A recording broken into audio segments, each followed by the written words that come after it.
It is 5:30. I will call this meeting to order. Up first, we have Southwest Infrastructure Extension Project and Trunk Fee Discussion. Ms. Smith, Ms. Umdahl. Thank you. I'm going to get started with some background information, and I'm going to pass it to Tammy to talk numbers, because anytime I started to try to describe it, Brent got really nervous on my slides that I put together. So we'll let Tammy do the numbers. I'll give a brief introduction of what we're talking about, why we're talking about it, and why it's important right now. So we've been talking about the South Growth area for frankly a pretty long time. So it's in our comp plan. This is our orderly annexation area with Algren Township. So the eventual city limits of the city of Carver are anything that is colored on the map. So you'll see this southwest area. We've targeted this area to be a pretty big residential hub for us. So knowing the topography of the land in this area, some of the people who currently live there, their interest with development, we've started to think more about this area for a variety of reasons that I'll talk a little bit about, but again, included in our comprehensive plan, mostly as low density residential with some big players, big landowners in this area, and then Summergate, which we'll give some detail on later as well.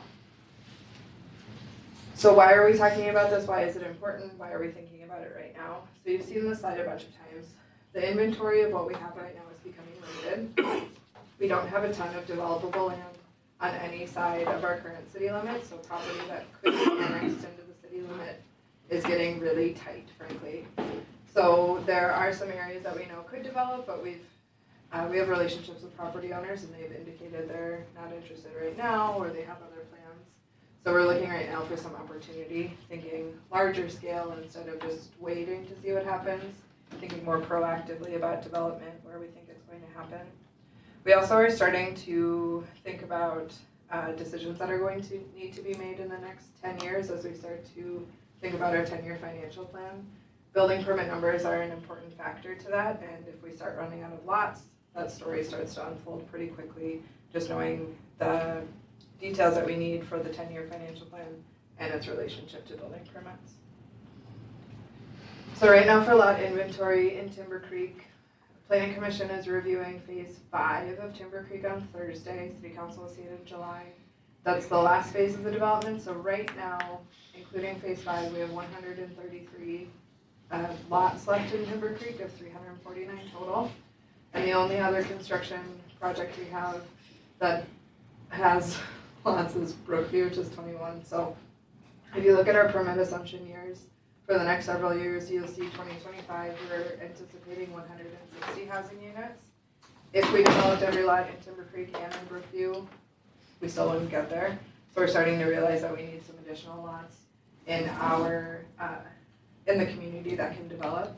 There are a couple more that could develop in the city of Carver, like the Finkel property is one we talk about pretty often, which is next to Oak Tree near Timber Creek, and then the Body property, which is along Chester Boulevard. But again, we're starting to run pretty low on lots, knowing the expectation we have for the number of units we need for the 10-year financial plan. So the council's reviewed this topic several times, the first being in October of 2021. We gave an introduction of the trunk area charges, and it was hard, I think, for all of us to wrap our head around because it was such a big project. We talked a bit about the north area, the south, explored details on both. January 2022, the council authorized Bolton and Mink to complete a study that would break down the finances for each area. January 2023, Bolton and Mink presented findings. Then we put a couple additional updates, March 6th, 2023 and April 17th, that should be 2024 for sure. That one's in the future. Erin, I just have a really quick question. For when we're looking at the number of housing units, does this include the one going up by Carver Crossing? No. It doesn't? Okay. The apartment unit? Yeah, I can't remember what it's called. Carver Place and Carver Oaks. Okay. So is that because it's not single family, or? We haven't included Carver Place and Carver Oaks in the 10-year financial plan, just not knowing when the date would fall for when it would develop. Okay. Okay, Brent is confirming that. That was out on the limb for me. Okay, so we started to talk about the southwest area.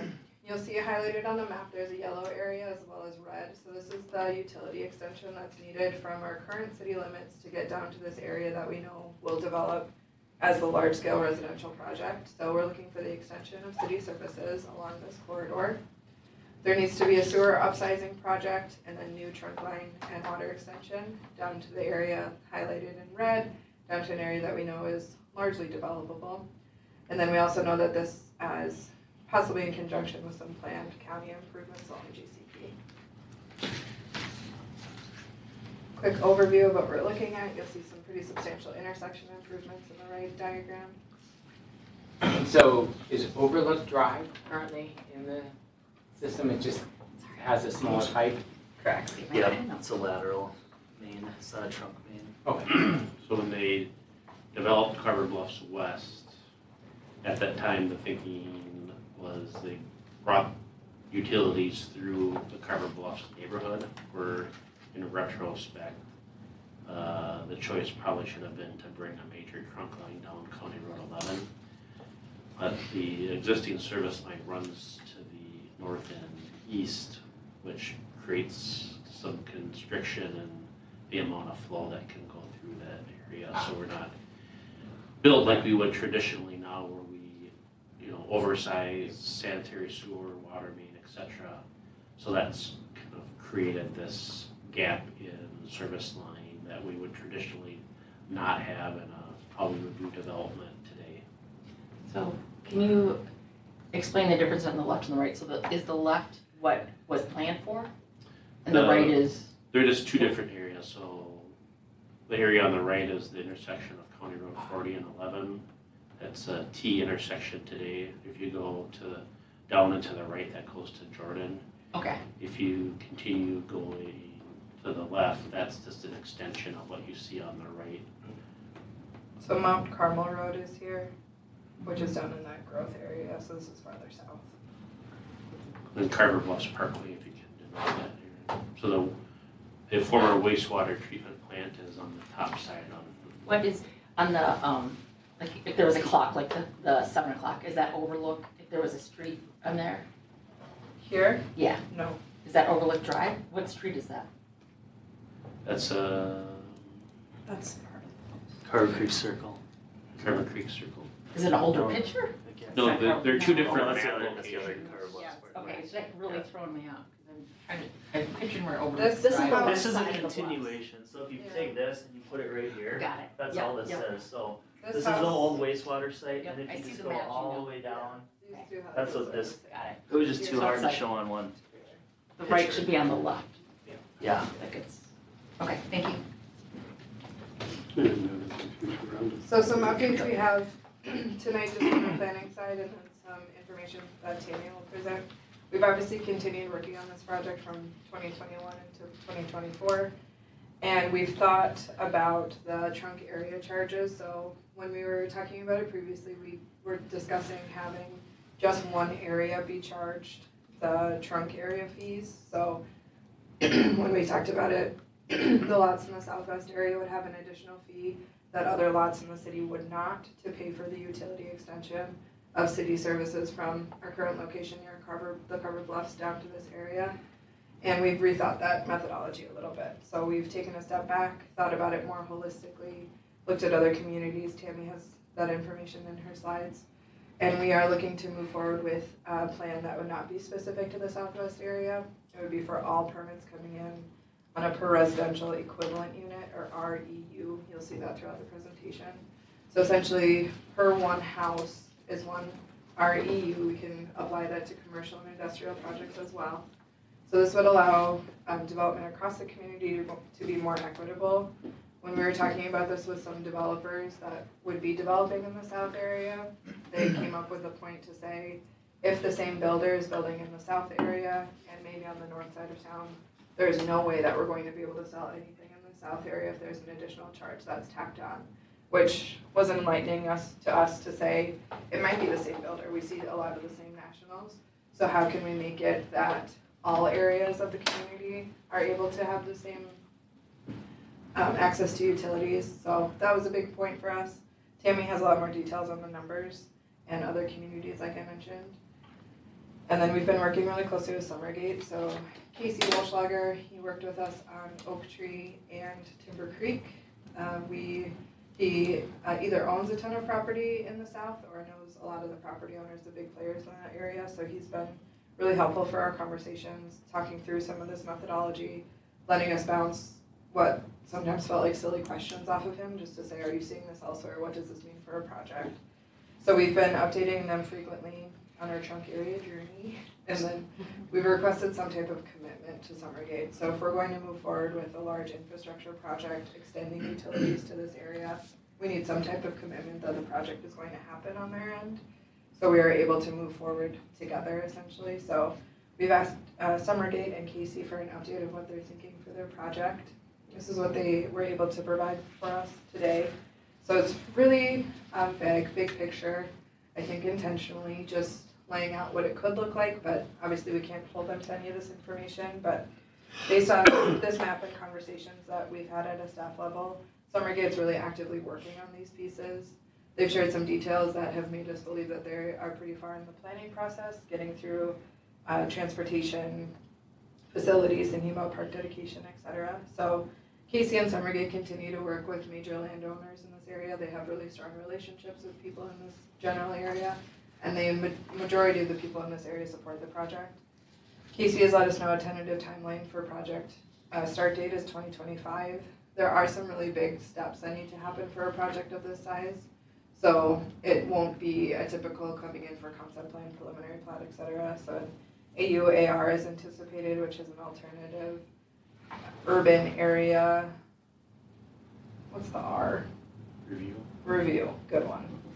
So what that essentially is that it's an EAW, or an environmental assessment worksheet for an entire area of land. So it'll tell us all development impacts on this area. So things like transportation down to sound, vibration, construction, noise, population, et cetera.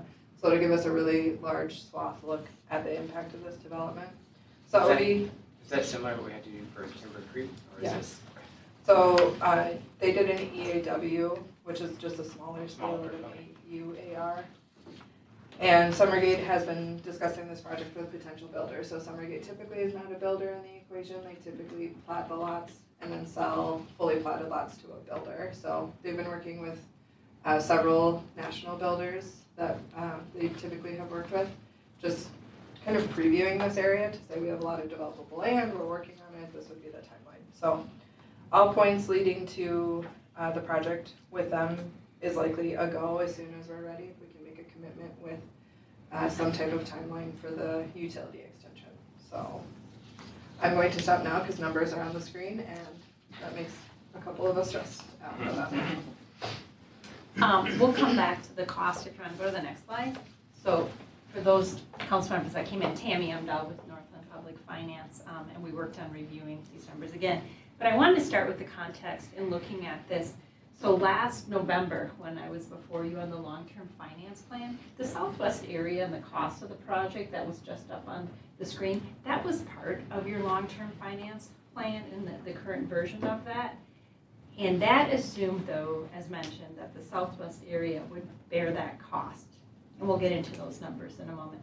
So when we looked at it to update in different scenarios, and tonight we're going to be presenting a recommendation, but we looked at multiple different scenarios on how you could finance that, pretty low bird, and distribute those costs. But we did so within the context of your long-term finance plan. So it was very thoughtful and not just picking numbers out of the air. If you can go to the next one. So we've, as you can go to the next one, continued to review. So in the long-term plan, it anticipated, and I would note, this was not adopted, but it anticipated 5,000 per REU, residential equivalent unit, for both water and sewer. And that's what we're revisiting tonight. So if you go to the next slide.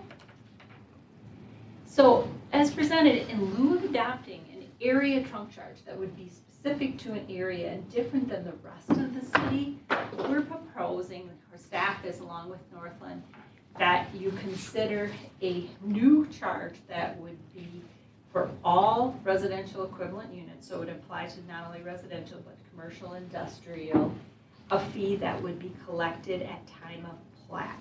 So just like the southwest area was going to have the 5,000 and 5,000, as proposed, and I'll explain where these numbers came from, that the trunk charge that would be collected at time of plat would be $1,800 for water and $1,500 for sewer with inflationary adjustments to those numbers going forward. You can go to the next one. So in looking at that and all the different scenarios we ran to arrive at that one, what we were solving to is that revenue sufficiency. You may remember last November us talking a lot about that when we were proposing the fees and charges in the utility fund. What did those fees and charges need to be in order to ensure that the city would have sufficient revenue to pay for operating costs, capital improvements that you're planning to pay for on a pay-go basis, debt service, both existing and any new debt that was programmed, and that you would have some reserves available above and beyond that to pay for future capital improvements and unknown events that may occur. Can we go to the next one? So this is just a snapshot, and here instead of a bunch of numbers, here's a bunch of numbers. The top part is from the long-term plan, where it was going to be an area trunk charge specific to Southwest, that $5,000 for water and sewer. Why? And I'm not going to focus on the numbers. What I want to focus on is the comparison to the bottom. The scenario with the citywide trunk charges gets you to essentially, not quite, and this is based upon the assumption for development, how many development units across the city when we're projecting that revenue from that time of plat. But it gets you pretty darn close to that. So that's what we were trying to solve to. And how much did that trunk fee have to be for water based upon the projection of development? And how much did it need to be for sewer? So that $1,800 and $1,500, those dollar amounts were based on solving to revenue sufficiency. And go to the next one.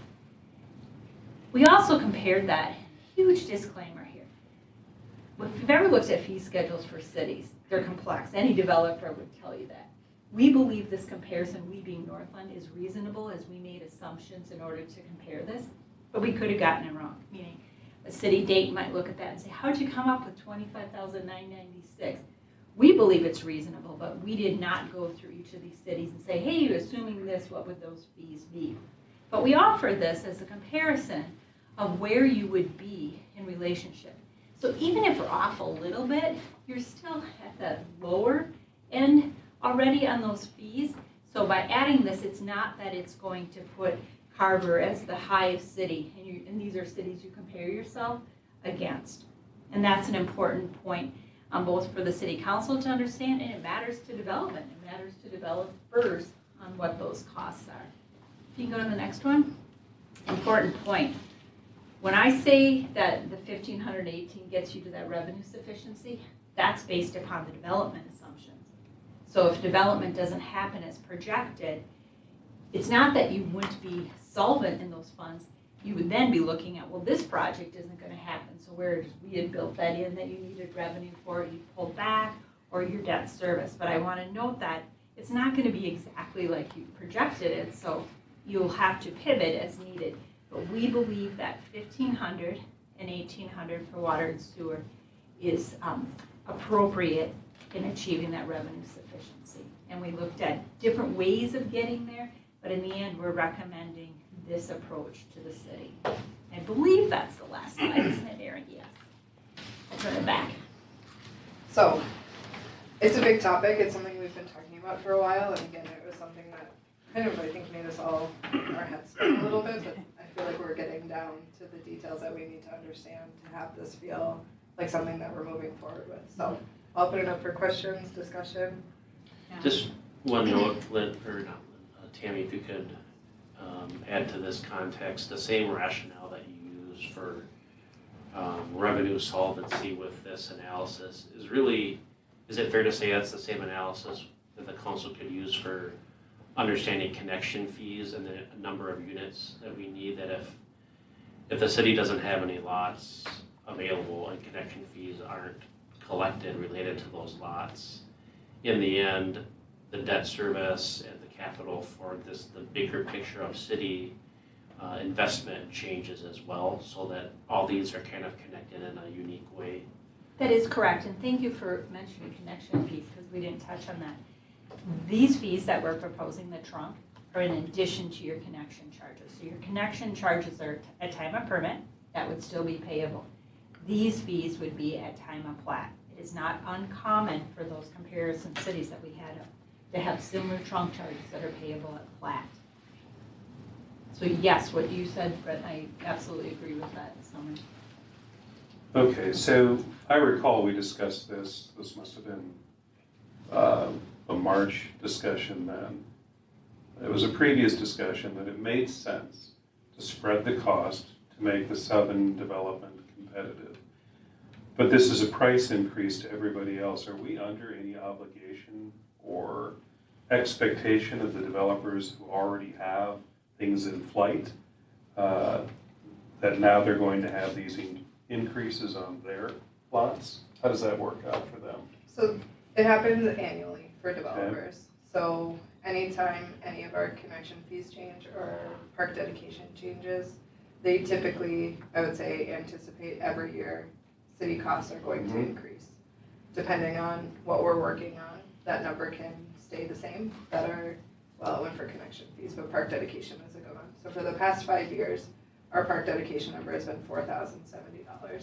When we revisit that later this year and into 2025 and we make that change, we do a pretty concerted effort to people that we are working with and people that we think we might be working with to let them know we're working on our fee schedule, fees are anticipated to increase. We are, like the CDA is working on their second project, Carver Oaks, which is the senior specific piece. We've been really upfront with them to say there might be new fees in 2025. If you want 2024 fees, you need to apply for a building permit in 2024.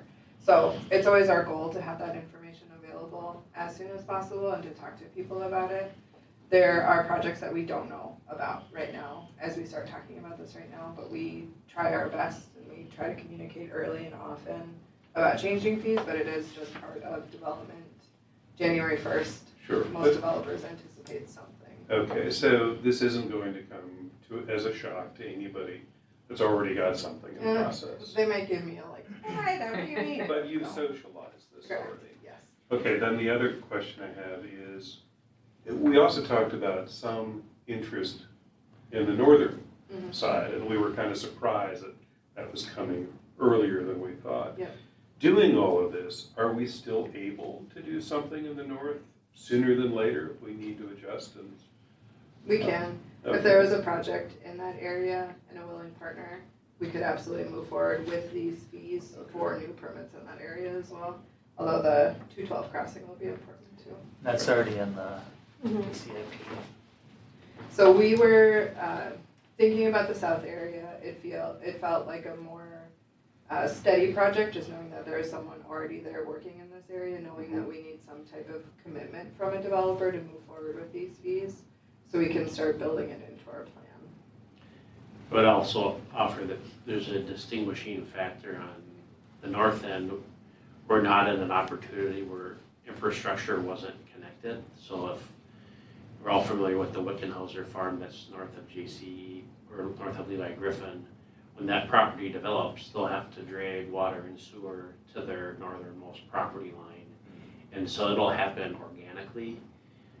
If the city doesn't connect this gap in infrastructure in the southwest area, we're likely never to see that happen, or at least in maybe the next 10 to 20 years. And if you take a wider view of that, our comprehensive plan, our long-term financial plan is all based right now on that area developing. And so this is a pretty significant policy implication. To be clear, I wasn't raising an objection. Yep. I agree that this is something we need to do. I just was curious about the impact to developers with things already in process. Okay, thank you. Other questions, comments? Yeah, so just on the total numbers, so on the $12 million, because we're looking at just 5 for the initial area project, right? Are there other, right, since we switched it to the trunk charge, did we have other things that we could use this money for? Or or is that just the long-term spread out costs for? So you'd have the initial, I'll let Tammy speak to that, but our initial project is just the southwest area charge. But the benefit to this, I would say, scenario is that you're not limited to a certain space or homes. where like, under that old scenario, it was just gonna be for this acreage and just for this amount of time. Yep. Now, the council with just about frankly any fee, you could decide not to continue it. But this does in essence provide some seed money to look at other areas that you might end up having gaps. The goal is not to have Sure. gaps, but I talked to the city attorney about this afternoon. Even without a project in hand, the city council could implement this fee for 2025 and start collecting it. And so in essence, you're kind of building up that fund. You want to do a project just like with park dedication. You don't want to collect park dedication fees and then not do a park project and have this big balance sitting there. But I'll kind of defer to Tammy on the numbers on the slide. Yeah, so think of it this way. So in the original plan from last fall with the 5,000 for Southwest, it generated blank amount of revenue. We need to generate that same amount of revenue, but from a different source, from across the city, from the development units. So it's not that we're projecting any greater surplus, that top line. It was how do you if you're not gonna charge 5,000 in the Southwest area per utility, how do you replace that revenue? So replacing it is charging everyone at time of plat based upon your projected EDUs to be developed to generate that revenue. Okay. And then with this, switching it to a more general, if we did have a revenue surplus and other infrastructure projects, right, we wouldn't be limited in that fund, right? Because the idea is it's a citywide That fund is versus a correct. So specific. it's not that okay. you're collecting it from when you collect it from a plat, that it's just for that project. It is revenue that goes into the city's enterprise fund and to be used for any purpose of the enterprise. Gotcha. And then just for the numbers we picked, that 1,800 and 1,500, that was just based on our current, right? Obviously, we don't want to collect sufficient, a lot more than we need, but this was, based on our 10-year, and Aaron, right, based on our known gaps, right? Correct. So it was based upon your long-term CIP, so the capital projects for water and sewer based upon projections for operating cost and debt service. Okay, thanks. Okay, so on this one again, maybe I'm just not getting this. So if we had considered the area trunk charge at top was going to be what was needed to be collected, right? And if we look at then the bottom one, if we go to citywide, roughly across the board, we're about $500,000. There's a gap there. Okay, maybe this part I'm just not isn't working in my brain. So where does that extra $500,000 come from? If we said that, shouldn't those numbers of what we need be the same? They should, but it's also rounding. I'm going to stand if I may. So it's really like, if you look here, it's the difference between those two. Yep. So it's actually under the trunk charges, it was a little bit less than here, if you're pointing to.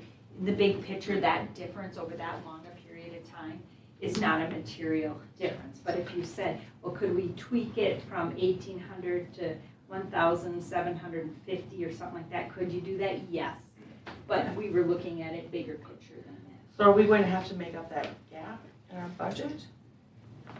No, and in this case, it's that you would actually have. Oh, the bottom line is the I'm sorry, surplus. yes. Oh, okay. So this is where we Okay. talked about this amount, let me do it the opposite. That difference long-term just isn't, it isn't a gap. It's really what we're projecting for future capital improvements undesignated, so it's not programmed. Okay. But if, as you update your long-term plan every year, and let's just say all of a sudden you have new capital improvements and this starts to dwindle down, well then maybe it's not 1,800 the following year, maybe it's 2,200, it adjusts. And to be clear, this isn't just for the trunk line. What Tammy's showing you is the water and sewer fund in total. Okay. Maybe that wasn't. Okay, Yes. So this, thank you. yes, this is. Okay. This isn't this just is the trunk line combined project. water and sewer fund in Is total, just to give you a summary. Okay. I think I answered my question. I was gonna say, does it also include park and stormwater? But according to the title, it doesn't. It does It would be not. interesting to see what it was when it includes park and stormwater. So we wouldn't include park in here, just because that is a separate fund. And you actually, water and sewer, you normally keep separate too, and those deposits would be. For the sake of the presentation, we just combined it to give you. And we see it as a separate fund, but I don't know enough on if a developer when they come in, if they see it as separate, or do they just see the line item, what they would owe per plat? I bet they see it separate, but in big picture, they probably don't care either. They just know It's like that they cash have. flow, now or later. Yep. So it would be helpful to see that. So we can, I'll share that with Lynn. We have the breakout by water and sewer, absolutely. Thank you. Okay, so I brought up Carver Place before and Carver Place Plus, I can't remember the other one. Both. What are the timelines, for those? Do we have some that are set, the first one's set in stone, yes? Correct, the first one is completed. Their building permit is approved, they haven't picked it up yet, but I anticipate they will in the next couple weeks. Okay. Carver Oaks, we got our first application for preliminary plat.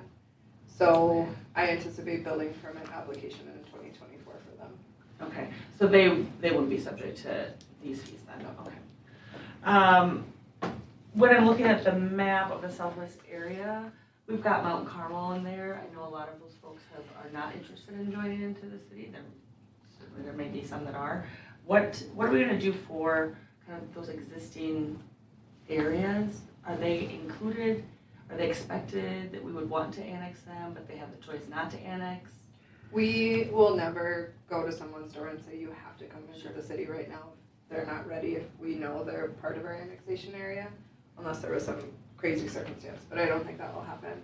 But if it's similar to, like Bruce Finkel, he has development on all three sides of him, and we're waiting for him to say, I'm ready. So it'd be the same case here, if someone was uninterested, there's no requirement for them.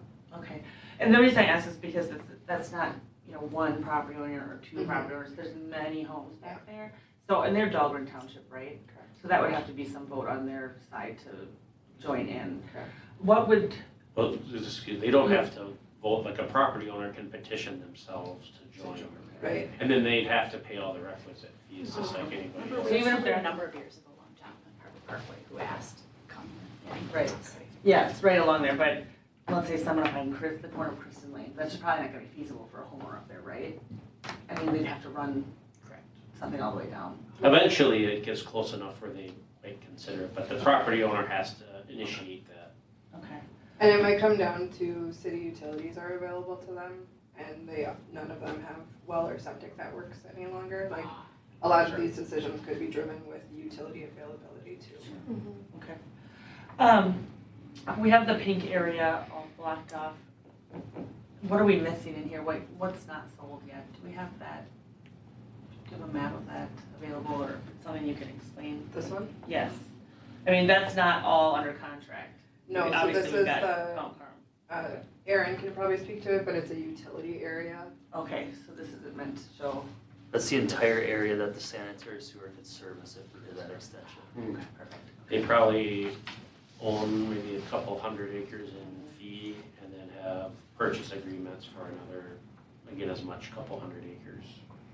It's like 2,000 acres, that whole pink area. So, as this ties back to our long-term financial plan, it feels though that we have tied ourselves that we have to do this, or we're not going to be able to flush out those goals that we have in there. How, if we decided that this wasn't just, we can't fight this off, we can't do this, what happens? The southwest area probably doesn't develop. And what does that mean for the rest of our? I would say that at some Plans. point, the ratepayers in the city, the monthly ratepayers would pay a higher per gallon charge for water and sewer. So you fundamentally had to increase, like let's use the water plant as an example, like the average daily, the peak demand is at like 1.8 million. Well, in order to service that, we needed to expand to the plant, and then we added some additional for growth, because you don't want to build a water treatment plant every 2 For or 3 today, yeah. years. You want to have it last, 10 to 15 years at a minimum. And so part of that is like having connection fees as a resource to pay for part of that. But if you lose 50% of your revenue, or let's just say 50% of that, then you have to collect it from your people that are kind of captively paying it through rates and charges today. So, I don't know what the analysis is for that.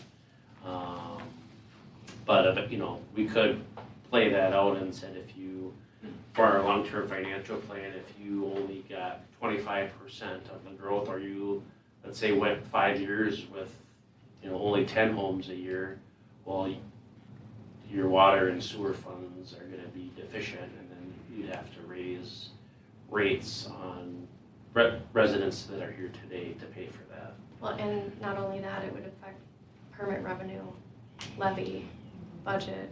I mean, it just kind of trickles down to the general fund as well.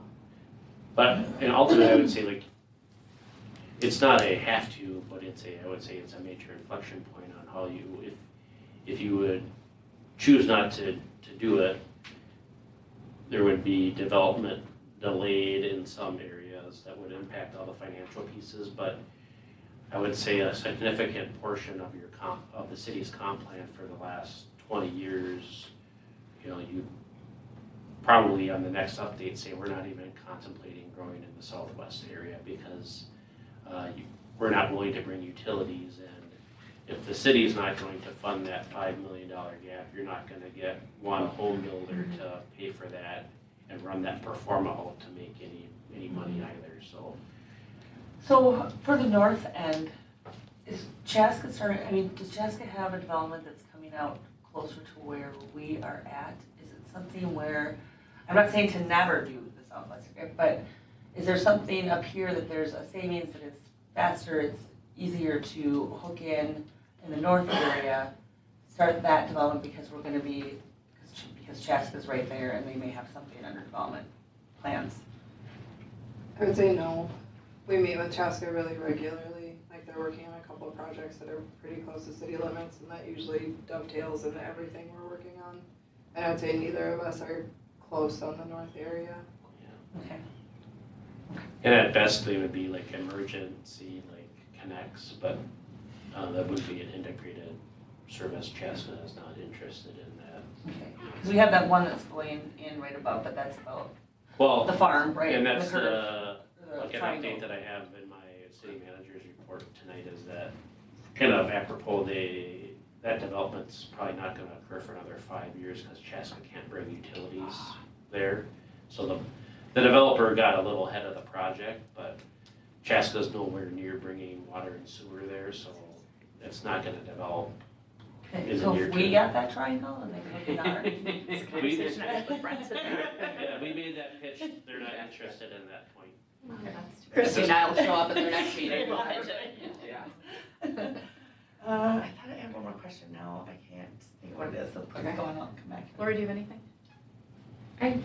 Yeah, I do. I have a hard time with, so like in simple terms, if somebody wants to develop in the south, it costs a certain amount of money.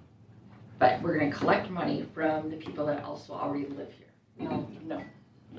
Only From at time future of plat, developments. so the fees that are being talked about, the 1,815, would be collected at time of plat.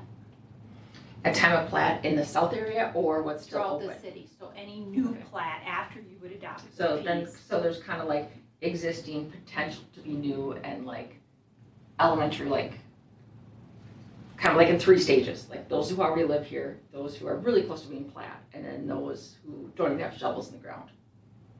The ones that don't even have shovels in the ground, some of the money is gonna come from those who are in the process of being platted.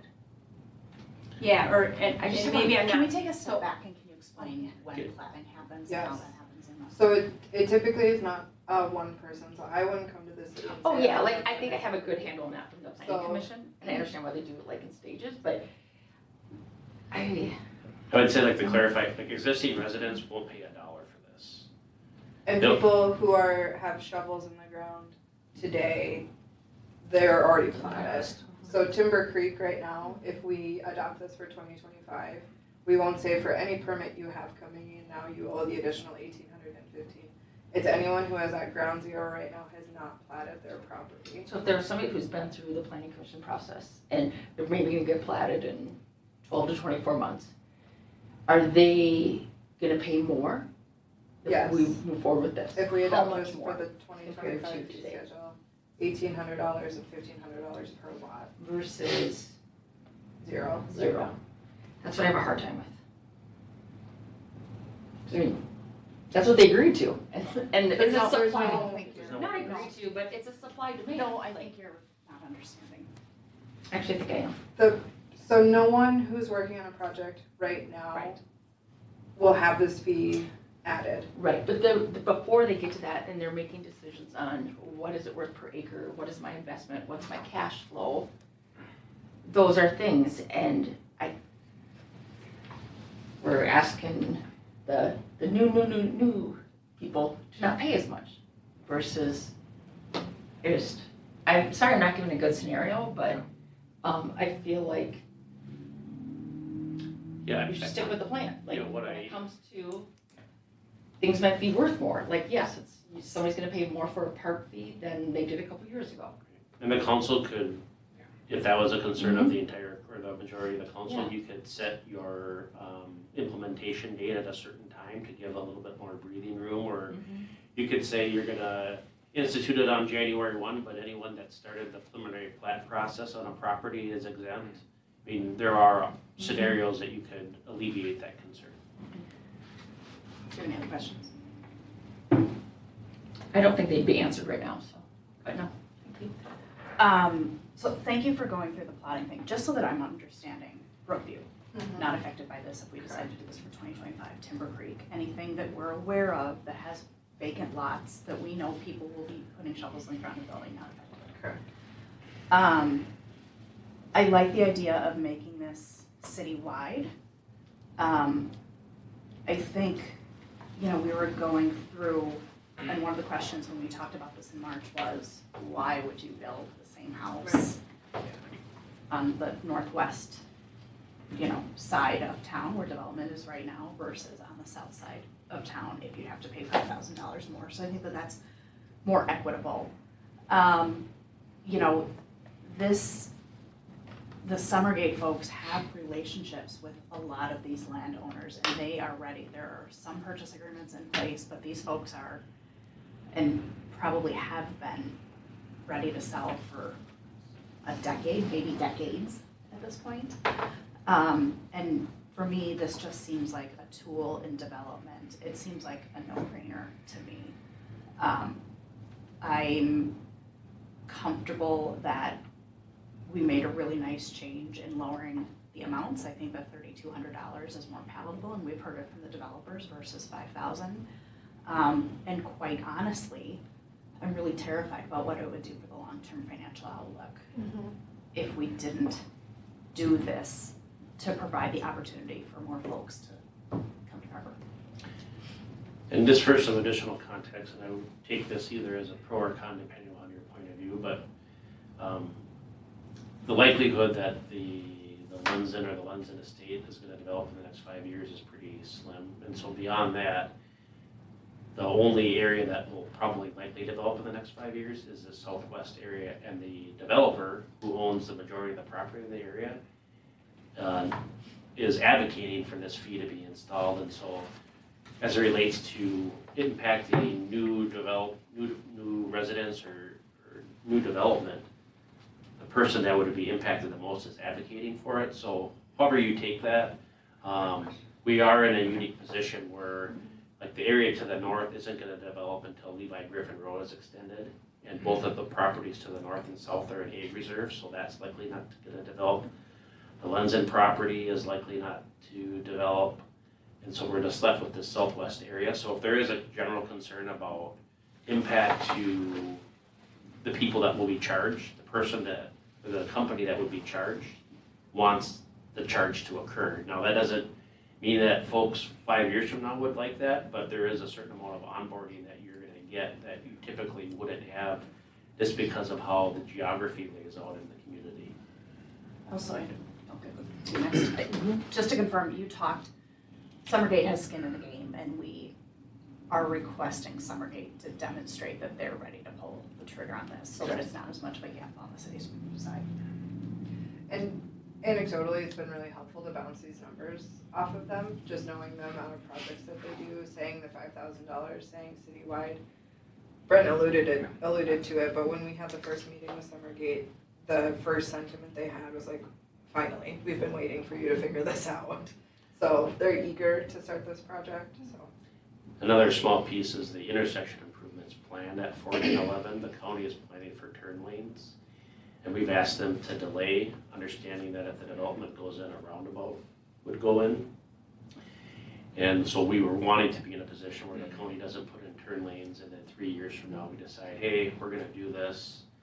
And then they pull out those turn lanes and then put in a new roundabout, because I think we've all experienced anecdotally how the community reacts to tearing out infrastructure that's in for less than a few years. So I know this is a big topic, so you don't have to make a decision tonight. We have a lot of runway through the end of the year I think this provides the scenario or the baseline of what you can consider, but you really don't have to make a decision on trunk fees until we get to the 2025 fee schedule process. So this, I would say, take this as information, and if there's additional requests for information like Councilmember Sayer asked for, we can get that to you, but we're not asking you to make a decision tonight. But if there are perspectives, data that you want collected as you get ready for that fee schedule process, we're happy to collect it for you. Christie. So along with that and the expectations from Summergate and the developers down there, obviously just envision what are our expectations? What is our insurance that they're going to go through with this? Yes, they say they want to, but do you have any, pie in the sky views of like what we might require from them in order to do this? Well, the way this is set up, you get the money at platting, so that's your assurance, is that they don't pay it at building inspection time or permit, they pay it at platting, so. Right, I understand So that, you but have- they can say they're gonna pay a plat and something happens, maybe the economy is worse, now we're sitting with a payment and no one's developing. So I don't think that we're in a position to bite off those kind of payments if the development doesn't actually happen. Maybe so, I mean, that's the position to do it citywide. We are not in a position to ask them to submit any more than the plat, so there won't be any additional cash payments. I mean, but if we say, hey, we'd like to have you plat the first 100 lots. But if you're looking for more security than that, then that would be a decision factor. We're not gonna get any more than what they choose to plat. But you can wait on them platting to cut the city engineer's office loose on drawing up plans and specs for an infrastructure project. Say that one more time, say that last first. You don't have to order the project to occur before they choose to plat. You could say, hey, get a plat submitted, and then we'll order the plans and specs as soon as we get I see, okay. the plat, Money first. the number of, Yeah.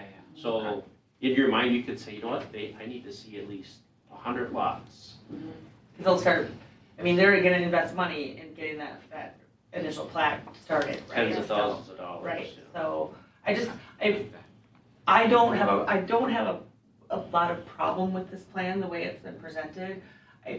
I do think I just want a little bit more insurance and say, sure, we're coming. Okay, great, because that really doesn't hold water anywhere, so. And just looking at it from the other perspective too, I would say preliminary plat would probably be the target where we cut Bolton and Mink loose to do it.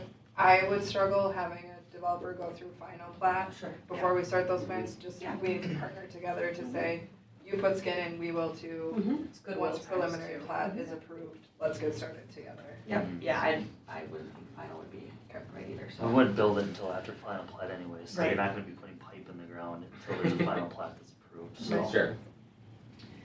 Any other questions? Good work. Right. Thank you, Tammy. Thank you, guys. Thanks, Tammy. I'll see you at your council meeting. Okay, Proof, but No, yeah. that's good. up next, the 10-year financial plan update. Kick off, Ms. Shooty. All right, thank you, Mayor and Council. So tonight we are going to just be reviewing what we kind of created and crafted last year. So a lot of this will be review. Just a couple reminders here that the long-term financial plan identifies infrastructure, equipment, staffing needs. And then we're just going to be looking at the long-term financial plan, as Tammy mentioned, it goes over both general fund and enterprise funds. So it's talking a lot about the rates, the connection fees, and how we need to revenue supports our operations, and how much revenue do we need? So like Tammy was saying, it depends on the number of houses that we build, connection fees, et cetera. So we use it as a planning tool. That whole conversation we just had talks about how one development can just kind of tank that whole plan, and then you kind of have to pivot. So yeah, it's a great planning tool, and that's what we need it for. So if you guys remember, last year we did all of the heavy lifting, changing this from a 5-year to a 10-year. And we focused on these areas: staffing, streets, infrastructure, vehicles and equipment, parks, buildings and facilities. Each department had presented their 10-year kind of plan on each of these items. This year we'll be updating, and it won't be as big of a heavy of lift. So I think we'll kind of be presenting it along, in one work session rather than having each department head go separate. So we talked a little bit about the path to approval. So in year 6 to year 10, it's very conceptual. We're just placeholding things. As you're familiar with like the second water treatment facility and just big concept items. We need to get these on the books because we need to start saving money for them or increasing rates, et cetera. Year 3 to year 5, this is where it becomes more of, you need to start justifying why we need these, kind of get the plan more in place, and the cost of it, and how are we going to plan for this. And then when you get into year 1 and 2, it's like, let's put this plan in action. We need to get down in business, and then if you're talking about plans and specs, then you can start to get things really rolling. And then year 0, you're purchasing the items or hiring the people. I mean, it can apply to all the different plans. So I did recap all of the plans that we had created last year. Some of these don't apply anymore. We may have pivoted in the middle or even at the end of last year after we approved this plan, or we pivoted, come January this year. So I did recap these, and they might already, be expired. But I am just gonna throw these up on the screen here so you can see them. We are already in the process of revising these. Department heads are meeting, staff is talking, so I'm just gonna go through these here, and you can just kind of see them, tell me to stop if you want. We did hire the public services superintendent, so that's a good sign. Street maintenance plan.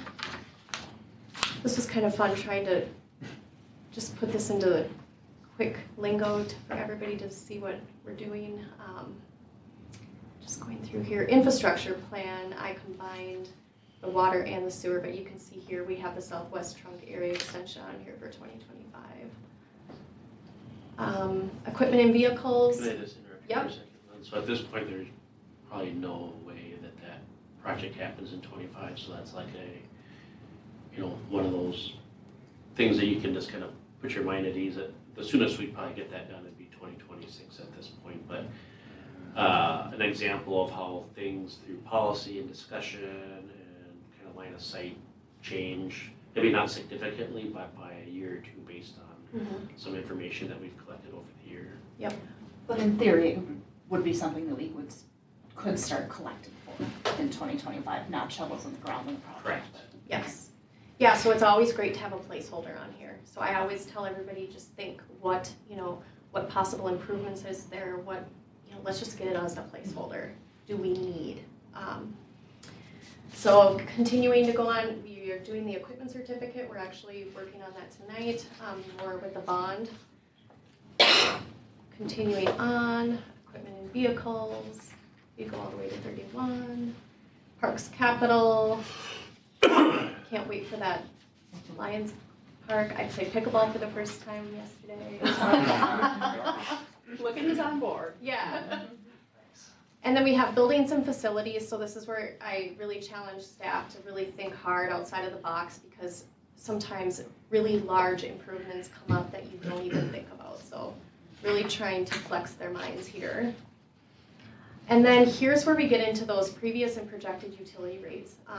So this is where Tammy was talking about, if we have that development plan happen as planned, these are where the rates are planned to be. And so here's where it is right now, hoping that this won't change, at all for this next year, for 2025, because this is where we're projecting them to be. so they shouldn't increase at all. One thing I will point out again is we are planning on implementing a sewer, as if you guys remember, a sewer base fee. And so I think we'll start probably advertising for that shortly, because I do think that the residents would probably talk about that. So just wanted to point that out on this slide. Utility rate comparison, 8,000 gallons. This was straight out of our long-term financial plan. This breaks out water, sewer, stormwater on the utility bill, and it puts Carver and compares us to our benchmark cities. Again, just recapping our tax rate, our tax impact over the last few years on a $400,000 home.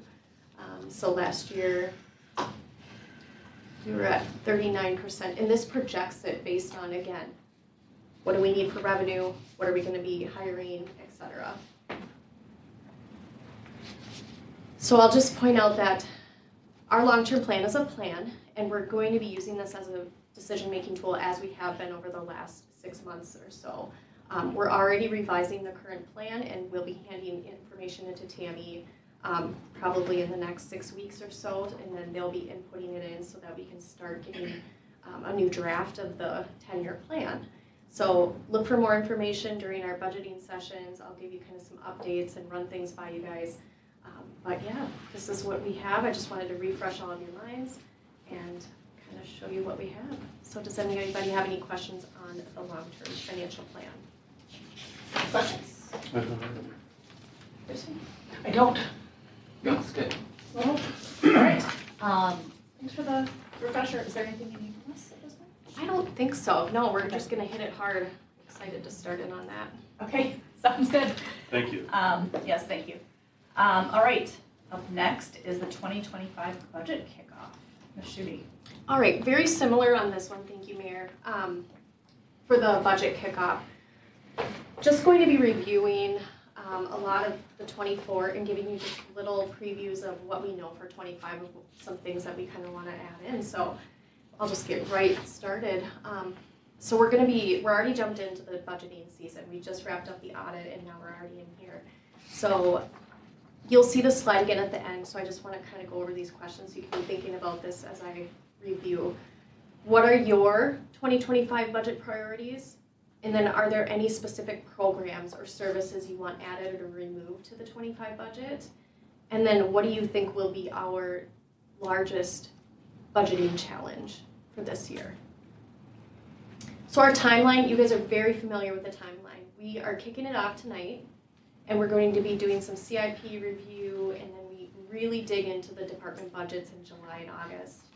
And we received some specific tax capacity data for the city of Carver in August from the county. They waited till the very last minute to get it to us. In September, we adopt our preliminary levy. That is the highest that we can set it. It has to be adopted before September 30th. And then we should be presenting the final long-term financial plan in October, and then we adopt our levy. A lot of things happen in between there. This is just a summary. The fee schedule will be in there and all sorts of other fun things. So property taxes, as you know, the city property tax is only a portion of what the residents pay on their property tax. And it covers operations, debt, and CIP. And the city of Carver's property taxes cover mostly general fund operations, capital, and debt. So here is a detailed levy history. As you can see, it's increased, which makes sense. Our city is growing, so we need to grow our levy to cover our needs. And then you can see in 2022, we added that street maintenance levy.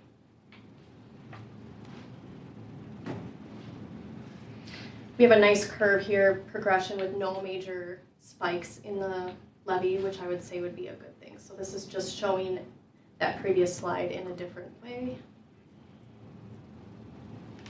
So then when we're looking at our tax rate history, you can see that we've always kind of had an average tax rate of right around at 47%, which the last couple of years kind of brought it down a little bit, but we have done a great job of lowering the tax rate over the last couple of years, and our strategic plan says that we don't want to raise or increase increase or lower our tax rate more than 3%. So that is a goal of ours.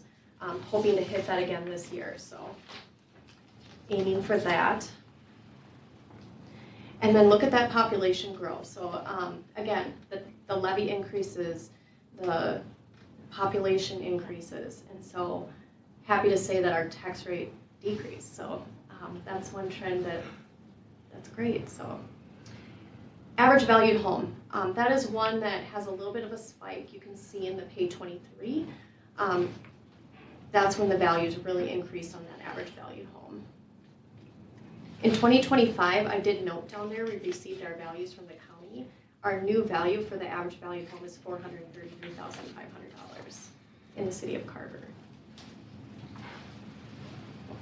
Here's a slide that we received. We receive this from Carver County every year for their, from the assessor.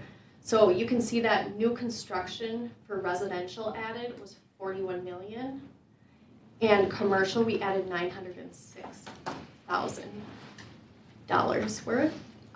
The market change was 4 million increase. And so the new construction added 4% increase.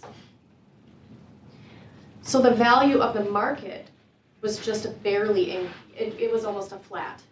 So the overall market change was almost flat. But the new residential increased it. Is kind of making the game change there. And here's a slide to kind of show what that previous slide just showed for that new construction. You can see where we've added new construction every year. What is that value of the homes? All right, so general fund levy history. You can see that since 2021, the levy has increased every year. Again, I mentioned that that's pretty common, and also we added that street maintenance levy. The missing piece here, solving for X general levy, we don't know that yet. We have not completed the budget, and we also haven't received the information from Carver County. So we'll be waiting for that. But you can see that the street maintenance levy has increased, or planning to increase for this next year. Debt service levy by bond fund, I listed them all out separately. Debt service levy is levied at the statutory requirement of 105% of what is owed for principal and interest each year. I just happened to mention that just in case nobody knew that, so I just wanted to mention that. And then I am estimating that 2024A bond payment, that is what we'll be talking about tonight at the regular meeting. That is the general funds portion of what they will be owing, and that is an estimate of what I calculated. We do have an outside chance that 2021C, so that's the Levi Griffin Road, there's a potential for an industrial development along that corridor, which would be enough for a delayed assessment that occurred at that 2011 project time where we could probably not have to bond for that bond payment. We'd have enough cash on hand to make that bond payment for several years. So it'd be a 50-50 chance on that, but a little wrinkle to the 25 budget process. Always a wrinkle. But potentially good. It makes it fun.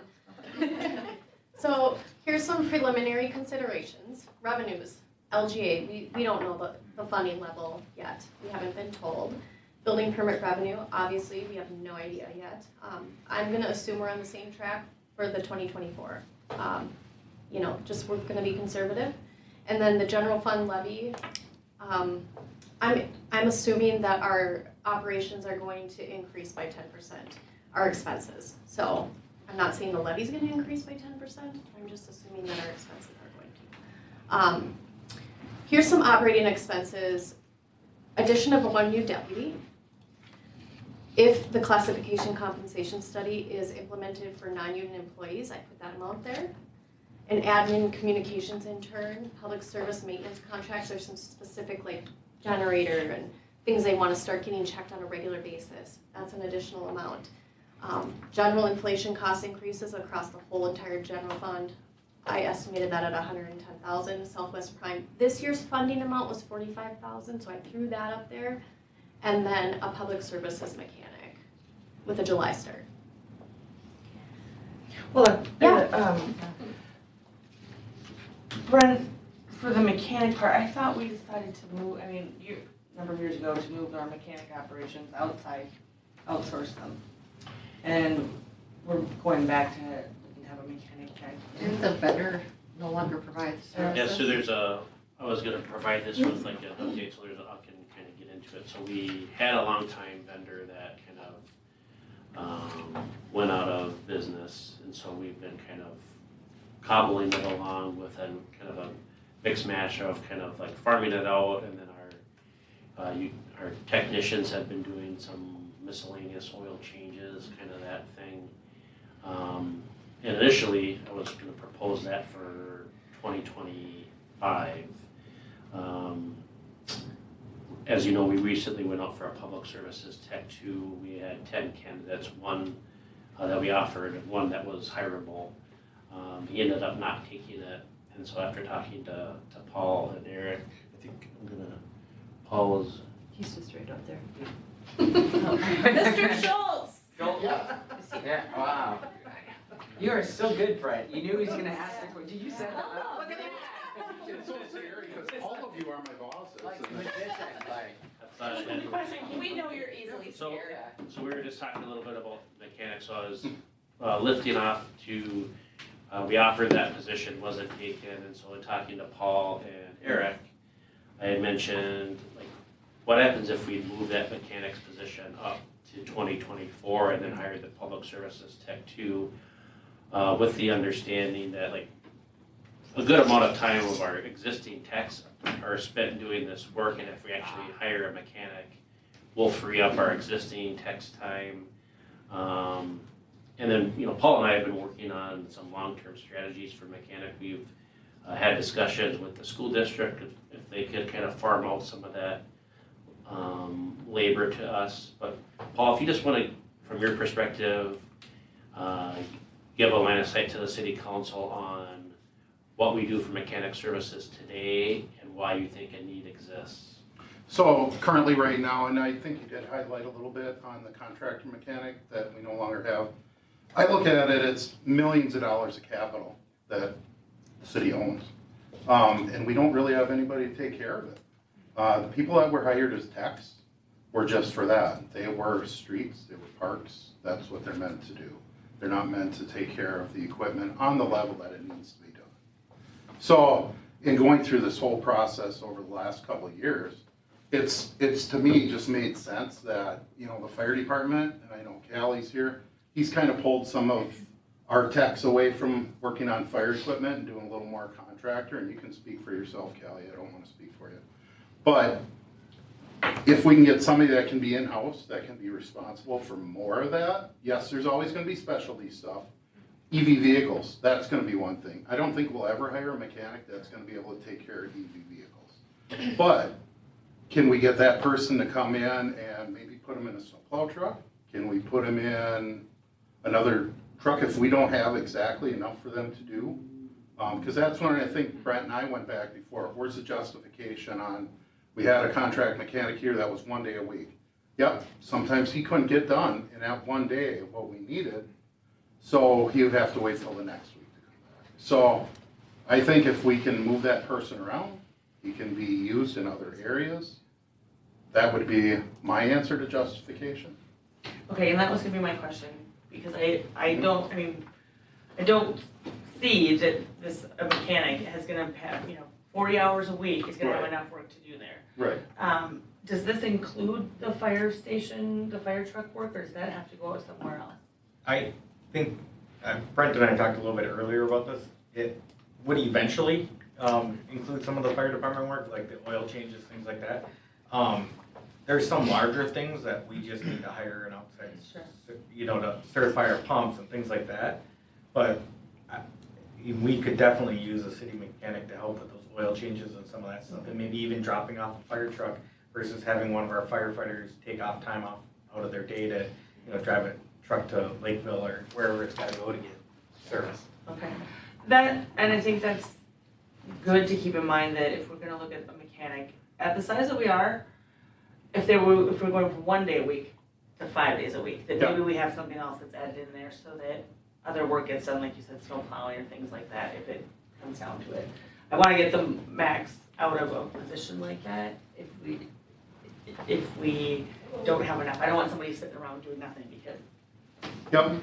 Well, it'll never be nothing, but your point is very valid. I think that if it gets to be where that position is needed elsewhere, other cities do that already. So City of Waconia or Carver County, they make their mechanics plow snow. They make them do all that kind of stuff. We'd be no different. So. And again, our thought process is, because I haven't initiated a discussion with the council, is to, public services tech 2 that you have in this year's budget would be to push that position to the 25 budget and move the mechanic up to this year. Do we really think we can get a certified diesel tech mechanic? I mean, there's a shortage of those people right now. It is, and I think there's a shortage of even just regular techs right now. So we're in that kind of boat everywhere, but you're never gonna know until you start looking. All right. Would you agree with that? I mean, I don't disagree for the need. I just think it's a challenge because the people that can pay a lot, probably more than we can, can't get them. So. And I think that's a spot on assessment. I just add to that, because we just hired for the Tech 2 or Try 2 and we only got 10 candidates. We didn't just want to go out into that same pool, and so we wanted to take a swing at a mechanic, and if that doesn't prove out and we don't find a qualified applicant that fits the organization, then we'll hold off on that too. But we think this is an alternative strategy. And I think and Paul could probably tell you all about it, but I've been kind of slow to this party. I've been kind of pushing on justification, but I would agree with that. It's been at least a year and a half, I think. But I've really come to see that we're spending an inordinate amount of time having folks on our existing team kind of work on the equipment, and then that comes at a cost of them not being out in the field. And I just mentioned this to Callie, and I told them that we need to transition out of this, but we're paying firefighters like $14.56 an hour, but what we're doing now is when firefighters are doing the oil change, they're working under their position description as firefighters. So I would say I don't feel good about having a firefighter being paid $14.56 an hour to be doing oil changes. That's not in their position description. So I've asked Callie to transition out of that, because it also then doesn't show the council and our team the actual true cost of doing this. We're being, in essence, subsidized by someone's other skills and abilities. So my question isn't opposition. I think it's a good idea. I just think we should be prepared not to find one and be able to continue on. I think if you do find one, your argument that you could find, fill those hours doing work for other, the bus company or whatever it is, I think they'd be happy to find someone who could do the work, and you would fill up those hours. But right. Well, and one of the things that kind of bothered me, I just pulled one of our vendors from January to June. Now, we've already paid $14,000 for a contractor, and we're halfway through the year. So, I mean, that is including parts. It is included labor. So I want to be transparent about that. But that cost savings, a lot of that could have came back to that one full-time employee. So that's kind of the way I'm looking at it. But you're right, it's going to be a challenge. Yeah, And having I have a few. Go ahead. Okay. And similar to Councilmember Pershman, where I support it, but there might be some challenges. And I also, if Mr. Schultz is coming to us and saying this would be a good solution, I would support that. I have 2, if not 3 concerns, is I hate being a diesel mechanic to his dollar rate or hers to plow the roads, but if that's what we have to do to balance it and get the person in, that's what happens. I would like to see if it would save us money on overtime when it comes to maybe the snow plowing, like, if we have, somebody extra. So is there somewhere where their work would help us save money? And then what does it cost to keep them trained? And are they gonna want And I so badly wish I could tell you like what the exciting equipment is that diesel engineers work with, but I don't know what it is, but you know what I mean, like. Diesel Right. engines. Diesel engines, but like, if they're like, I need a, a cherry lift, or I need this, or I need that. Like specialized equipment in Yes, order to thank work you. on Yeah. engines. Yeah, and- without that tone of voice, just specialized equipment. We might be having some extra expenses to give them the tools they need. Right. And if they need them, that's fine, but let's plan for that. And I That's would, true. I would expect for that, because just one of the new capital purchases we're in, a $250,000 cat loader. That is fully electronic machine, yes, it's a diesel engine, but the technology in it is so far, they're gonna have some schooling to, even just to recognize a problem that's there, even if it's gotta go somewhere else. But part of it, when you're talking about the education, you know, for our utilities right now and for us, we do continuing education also. So we're already doing that with some staff members, and that's gonna have to continue for that person too. So does the council support that concept of hiring for that I do mechanic support this year? Yeah, I'm fully supportive. Yes. Yeah, I guess, Paul, so like, we have to pay for this maintenance anyway, right? If we're not We having do. our own mechanic, we're gonna have to pay someone else, so. And what I think right now is, I think we are suffering a little bit because, like I said before, the staff wasn't hired or wasn't trained to be that mechanic. And what we're putting off is only gonna hurt. Well, and then we got a new loader and a new snow plow, right? Mhm. So, I mean, we've obviously increased the fleet, so. But I think if we do have this mechanic, then it is important to Oh, yeah. bleed over into the having use the fire department work when it is appropriate. That would only make sense. We're gonna continue your stuff and then we'll have Paul do the flood stuff right after. Keep going. Okay, so we planning on a Parks capital contribution, fire department capital contribution to cover some extrication equipment. And then the only planned CIP for the public services right now is one vehicle and a hot patch trailer. Known levy increases is $100,000 for the street maintenance, and then that bond payment that we already talked about. I have a question for the extrication equipment. Yep. For 50,000, Kelly, I know the Lions, we purchased one for you about 35,000 a year or two ago. How come there's a jump in the price of 50? This was just a number that was in there a year ago. When it comes to more concept, we'll get more exact numbers. So Yeah. I can't say that the price increased from 35 to 50, Okay. it maybe 35 to 40, but That was just very specific too. I don't normally run around for knowing how much extrication equipment costs. What was that? I don't. So, just wondering what your strategies are. We don't have to go over all of these, you guys can think about them. But implementation of strategic initiatives, maintenance and repairs, staffing, compensation model, police contracts, self-with crime, and then, Does this maintenance contract go away if we have a services mechanic? no. We're talking like generator maintenance, stuff like that. And again, like, these questions are meant to like get you thinking tonight and for the next several weeks as you get ready. We weren't anticipating that the council was gonna provide priorities tonight, but we want to get you thinking of the questions and how you wanna show up during these first, budget work sessions and capital planning topics. Because eventually, we'll need priorities from you and how we rank certain things, but again, this is just kind of a stepping stone to get you thinking about the budget. So then I want to give this time for discussion. Do you Absolutely. mind if I promise to shoehorn you in right after Commissioner Fahey? Yeah, And that we is talk about totally this during fine, the because meeting? this next slide, then we can Yes. just go through all of your, I'll say. absolutely. Okay, so let's put a pin in this, as they say in Let's do it. corporate world, and talk about floods. Yeah, I do wanna address the flood stuff, cause so we can cut Paul loose from the regular meeting, but as you can imagine with all the rain, there's some Oh, sorry.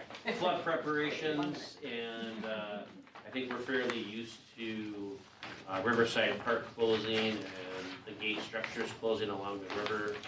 But we just wanted to get this in front of the council when we close. We're probably at a precipice where we're anticipating, and Aaron and Paul can kind of speak to this, of potentially closing down the Main Street Bridge. So Aaron and Paul, if you can just kind of share some of your current thinking, and then if the council has any questions on things that we might be doing. Mayor Johnson, we're kind of at our point here. Do we want to save this till the council meeting if we have more questions? How much time do you need to talk, Liz? 5 minutes? Okay, let's hold it until the meeting, if that's okay. We try to keep 10 minutes in between the meetings, so. Sorry, thank you for That's fine. seeing it up. With that, we'll hold that off too. Can I get a motion to adjourn? I'll make a motion to adjourn. Got a motion by Councilmember Sayer, I'll second. and a second by Councilmember Bach. All those in favor say aye. Aye. Opposed, same sign. Motion passes.